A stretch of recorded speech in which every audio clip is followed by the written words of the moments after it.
اور تھوڑی بہت اس کی کمائی ہو جایا کرتی تھی، اسی سے وہ گزارا کرتی تھی، فیس بھی بھرنا، بجلی کا کرایہ بھی دینا، بچے کی فیس ہے، کھانا خرچہ ہے، تو یہ سارا کام اس سے ہو نہیں پاتا تھا اور پھر قرضہ بھی ہو جایا کرتا تھا۔ تو ایک دن کیا ہوا کہ پیسے خرچ ہو گئے، پیسے ختم ہو گئے اور کسی نے ادھار بھی نہیں دیے، کیونکہ غریب انسان جو ہوتا ہے تو پھر جب اس کے پاس غریبی آتی ہے تو پھر اگر کسی کے ہاں مانگنے بھی جائے، کسی سے پیسے ادھار بھی مانگے، تو انسان یہ سوچ کر نہیں دیتا کہ یہ غریب ہے، چکائے گا کہاں سے، لیکن کسی کو نہیں پتا اللہ تعالیٰ کب کس کو کتنا عطا فرما دے۔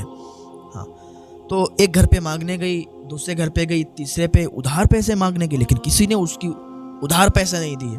کہا تم چکاؤ گی کہاں سے، تمہارا بیٹا بھی چھوٹا، تم بھی اتنے پیسے کماتی نہیں ہو کہ تم ادھار چکا دو۔ بڑی مایوس ہو گئی، واپس آ گئی۔ ایک دن ہو گیا، کھانا نہیں اس کے پیٹ میں گیا، نوالا نہ اس کے بچے کے منہ میں گیا، نہ اس کے منہ میں گیا۔ اور بھوک کا عالم بھوکے کو ہی پتہ چلتا ہے کہ بھائی بھوک کا عالم کیا ہوتا ہے۔ جب بھوک لگتی ہے تو پھر چاہے مالدار ہو، بادشاہ ہو، وزیر ہو، کوئی بھی ہو، جب بھوک اس کو لگتی ہے اور وہاں پر اس کو کھانا نہ ملے تو جو چیز اس کو مل جاتی ہے تو وہ اس کو عزت کے ساتھ کھا لے گا۔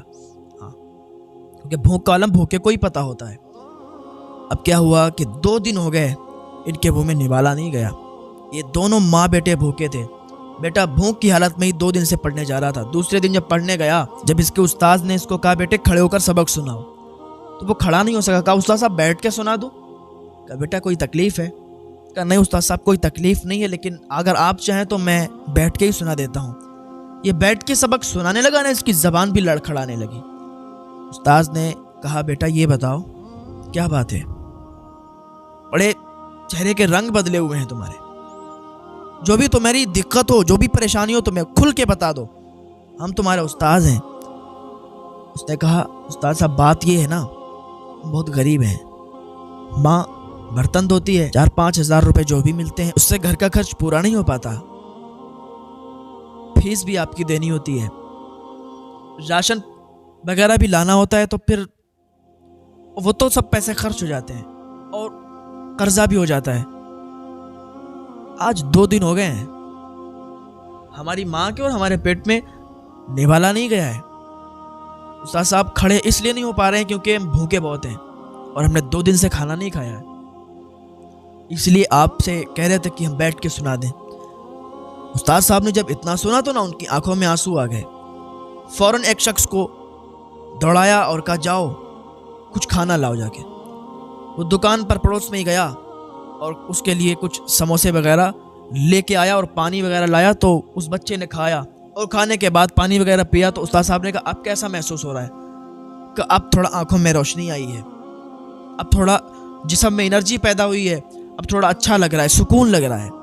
استاد صاحب نے اس کا ہاتھ پکڑا اور لے گئے۔ کہاں؟ دکان پر۔ کچھ راشن خریدا، چاول خریدے، آٹا خریدا، تیل وغیرہ خریدا، اور خریدنے کے بعد اس کے گھر پر لے گئے۔ اس کی ماں اس ٹائم گھر پہ نہیں تھی، وہ بیچاری کپڑے دھونے کے لیے گئی تھی کسی کے۔ سارا سامان رکھ دیا استاد صاحب نے اور کہا بیٹا یہ آپ کا 1 مہینے کا راشن ہے، اور 1 مہینہ جب پورا ہو جائے گا تو ہر مہینے کی 10 تاریخ کو آپ کے راشن ہم پہنچائیں گے انشاءاللہ۔ اس طریقے سے اگر انسان ایک دوسرے کی مدد کرنے لگے نا تو سماج میں کوئی بھی غریب نہیں رہے گا اور کوئی بھی کھانے کے لیے ترسے گا نہیں، کوئی بھی بھوکا نہیں سوئے گا، کسی کو بھی فاقے نہیں ہوں گے۔ اس حساب سے اگر لوگوں کی مدد کرنے لگیں تو جب اس کی ماں واپس آئی تو اس نے جب سارا سامان دیکھا، اچھا استاد صاحب کی بھی سیلری کوئی زیادہ نہیں تھی، سیلری پہ تھے، نہ ان کا کالج تھا، لیکن یہ بس اللہ اور رسول کے لیے لوگ مدد کیا کرتے ہیں، نیکیاں کمانے کے لیے۔ تو انہوں نے نیکیاں کمانے کے لیے اس کی مدد کی تھی اور ہر مہینے کا ذمہ بھی لے لیا تھا۔ ان کے بھی تو فیملی تھی، ان کے بھی بیوی بچے تھے، لیکن بس اللہ جس کو عطا فرماتا ہے اور جس کو توفیق دیتا ہے وہ لوگوں پہ خرچ کرتا ہے، تھوڑے سے پیسے میں صحیح لوگوں میں مل بانٹ کر کھاتا ہے۔ اس کی ماں آئی، کہا بیٹا یہ سب کہاں سے آیا؟ کہا ماں ہمارے استاد صاحب نے ہمارے بارے میں پوچھا، ان کو ہم نے بتایا تو انہوں نے یہ راشن بھیجوایا ہے، اور کہہ بھی گئے ہیں کہ ہر مہینے کی 10 تاریخ کو آپ کے راشن کا ذمہ ہمارا ہے، آپ کے ہاں 10 تاریخ کو ہم راشن کا انتظام کر کے دیں گے۔ اس کی ماں نے بہت ان کو دعائیں دیں، بہت زیادہ دعائیں دیں، اور دوسرے دن اپنے بیٹے کے ساتھ ان کے پاس گئیں، ان کا شکریہ ادا کیا۔ تو استاد صاحب کہنے لگے بہن ہم انشاءاللہ آپ کا ساتھ ہر ٹائم دیں گے، مرتے دم تک دیں گے، اور آپ کے بچے سے کبھی بھی فیس بھی نہیں لیں گے۔ جب اتنا سنا تو اس کی ماں کی آنکھ میں آنسو آ گئے، بچے کی ماں کی آنکھ میں آنسو آئے تو استاد صاحب نے کہا کہ بہن آپ رو مت، آپ رو گی نا تو ابھی ہمیں بھی رونا آئے گا، بس اللہ کا شکر ادا کرو اور آپ اپنے گھر پہ چلی جاؤ۔ اچھا وقت کس کا کب بدل جاتا ہے لوگوں کو خبر بھی نہیں ہوتی ہے۔ بہت سے ایسے لوگ ہیں کہ جن کی آپ ہسٹریاں پڑھیں گے، جن کی آپ لائف کے بارے میں سمجھیں گے، پڑھیں گے، سنیں گے، تو ان کی لائف ایسی ہوتی ہے کہ بچپن میں ان کے پاس پیسے بھی نہیں ہوتے تھے، بچپن میں ان کے پاس کھانا بھی موجود نہیں ہوتا تھا، مزدوری کر کے 10 روپے جمع کر کے انہوں نے کھانے کا انتظام کیا ہوا ہوتا ہے، لوگوں کی مزدوری کر کے، محنت کر کے، اور وہ کامیاب بن کے آج وہ ایسے بن چکے ہیں کہ دنیا انہیں دیکھتی ہے تو کہتی ہے کہ واقعی اگر کسی کا بیٹا بنے تو ان کے جیسے بنے، اگر کوئی کامیاب بنے تو ان کے طرح بنے۔ آج ایسے کامیاب لوگ پڑے ہوئے ہیں کہ جو بچپن میں بڑی غریبی جھیل کے آئے ہیں، بڑی زیادہ غریبیوں کا سامنا کر کے آئے ہیں۔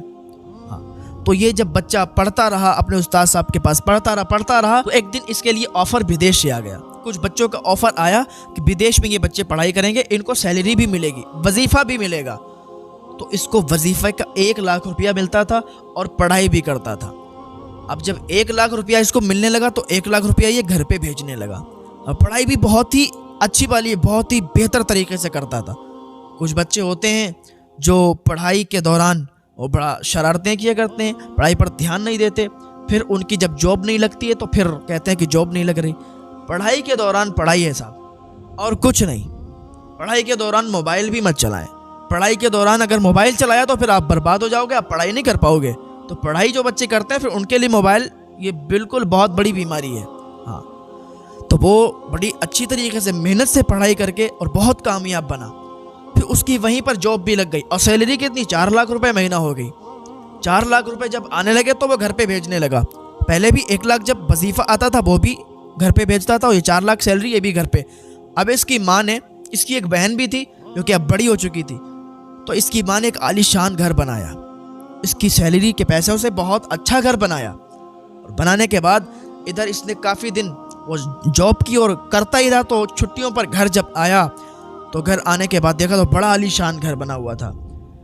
تو بیٹی بھی بڑی ہو گئی تھی تو بیٹی کی بھی شادی کر دی۔ اب یہاں تک کہ اب یہ جب بھی محلے میں نکلتا تھا، گاؤں میں نکلتا تھا، شہر میں نکلتا تھا، لوگ دیکھتے تھے تو کہتے تھے اپنے بیٹے کو اگر بناؤں گا تو اسی کی طرح بناؤں گا۔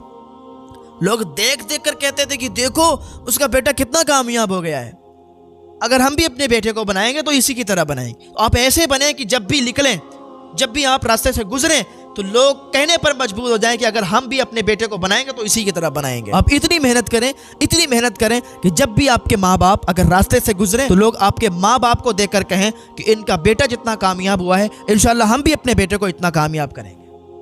آپ اتنی محنت کر کے نکل جائیں آگے۔ تو جب گھر پہ آیا، بہن کی شادی کر دی، تو اسے ایک دم خیال آیا کہ ہمارے استاد صاحب تو فلاں اسکول میں پڑھاتے تھے اور ہم بھی وہاں پڑھتے تھے، وہ پڑھاتے تھے، تو کیوں نہ ہم ان سے ملنے کے لیے جائیں۔ اب تو ہم کامیاب ہو گئے ہیں، اب ہمارے پاس اچھے پیسے بھی ہیں، اچھی سیلری بھی ہے، اچھی جاب ہے، تو کیوں نہ ہم اپنے استاد صاحب کا شکریہ ادا کریں، ان سے مل کے آئیں تو دل میں ٹھنڈک پیدا ہوگی کہ آج انہی کی وجہ سے ہم اتنا آگے گئے ہیں۔ اور ہر کامیاب انسان کے پیچھے کسی نہ کسی کا ہاتھ ہوتا ہے، تب وہ اتنا آگے نکل جاتا ہے۔ اس کے ساتھ اس کے ماں باپ کی دعائیں ہوتی ہیں اور کسی نہ کسی کا ساتھ بھی ہوتا ہے۔ تو یہ شخص جب اسکول میں اندر پہنچا تو دیکھتا ہے، وہاں کے لوگوں سے معلوم کرتا ہے، تو وہاں پتہ چلتا ہے کہ 2 سال سے انہوں نے جاب چھوڑ رکھی ہے، 2 سال سے اسکول میں وہ پڑھا نہیں رہے ہیں، ان کی طبیعت علیل ہو گئی تھی، خراب ہو گئی تھی، تو اس کی وجہ سے 2 سال سے وہ نہیں آ رہے۔ تو یہ ان کے گھر پہ پہنچا، گھر جانے کے بعد وہاں پر پتہ چلا کہ ان کی طبیعت زیادہ خراب، اب ان کی مالی حالت بھی ٹھیک نہیں ہے۔ وہ شخص جو بچپن میں اس کے گھر پہ راشن پہنچاتا تھا، اس کو اتنا کامیاب کر دیا کہ اتنا بڑا آدمی بن گیا، اور آج اسی شخص کے گھر میں راشن نہیں ہے، اس کی مالی حالت بالکل ٹھیک نہیں ہے۔ تو اس نے دیکھا تو فوراً راشن وغیرہ کا انتظام کیا اور اپنے استاد سے ملاقات کی، ان کی دعائیں لیں۔ اس کی ماں نے اس کے استاد سے کہا کہ دیکھیے آپ نے ہماری بہت مدد کی تھی، تو اب ہمارا بھی یہ فرض بنتا ہے کہ آپ کی جو بیٹی ہے اس کی شادی میں اپنے بیٹے کے ساتھ کر دیں اگر آپ کو منظور ہو تو۔ انہوں نے کہا اس سے بہتر، اس سے بڑھیا بات اور کیا ہے، آپ اگر میری بیٹی کو اپنائیں گے تو ہمیں بہت خوشی ہوگی۔ تو اس لڑکے کے ساتھ پھر اس لڑکی کی شادی کر دی گئی، یہاں تک کہ دونوں بہت اطمینان کے ساتھ، بہت آرام کے ساتھ رہنے لگے۔ تو کہنے کا مقصد یہ ہے کہ انسان کب بدل جائے کسی کو بھی پتہ نہیں چلتا ہے، انسان کب بلندیوں تک پہنچ جائے اور کب اللہ تعالیٰ اس کو بلند مقام عطا فرما دے